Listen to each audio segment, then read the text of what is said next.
तनी रोका।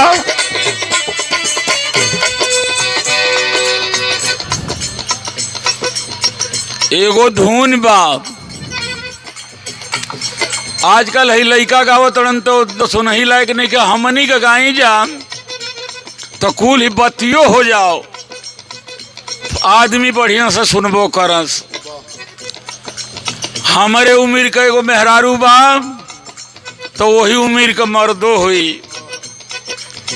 आगे बोला मैं तो हर्षदीप बैठ के सुनो, मजा लो। खाना खा लिए तो सुनो, हमारा जरा सुनो। बूढ़ी मेहरारू बा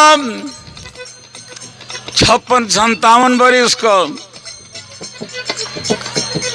अच्छा, हम दूसरा के काहे के कहीं, हम अपने मेहरारू के कहता नहीं। ओहू को उम्र 62-63 बरिस हो गई बा, हमार 70 बरिस बा। तो एगो मेहरारू को मरद चटकल में कमात रहलन, आवत ना रहलन।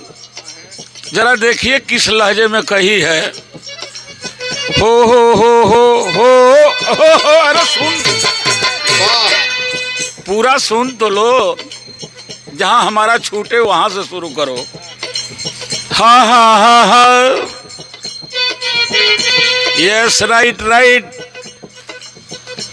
सखी मदन सतावे जोर, दैया रे दैया, सखी मदन सतावे जोर, दैया रे दैया, सखी मदन सतावे जोर, दैया रे दैया, सखी मदन सतावे जोर, दैया रे दैया।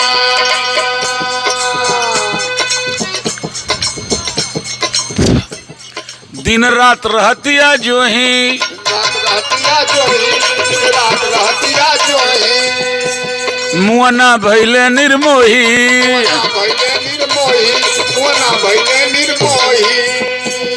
दिन रात रहतिया जो ही, मुअना भैले निर्मोही। दिन रात रहतिया जो ही, मुअना भइले निर्मोही, दिन रात रहतिया जो ही, मुअना भइले निर्मोही।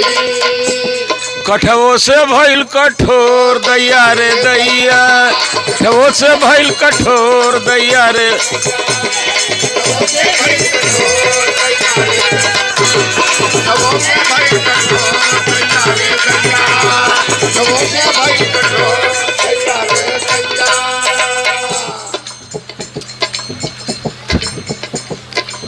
जल्दी आओ, ओइजा का कर तोड़ा। जितना दोपहरिया में घाम लगेला उसे ढेर तिजहरिया में लगेला।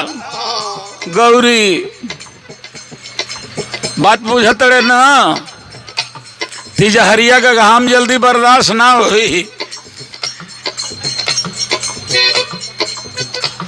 एक बात तू कहलो सो के कह दे कि रहे दे, कुछ बोलबा जा तबे हम कहब, न तो ना कहब। बोली तो ऊ कहत बा, छतिया में जो बन छतियाता,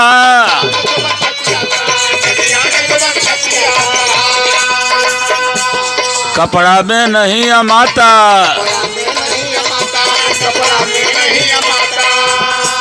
छतिया में जो बन छतियाता, कपड़ा में नहीं अमाता।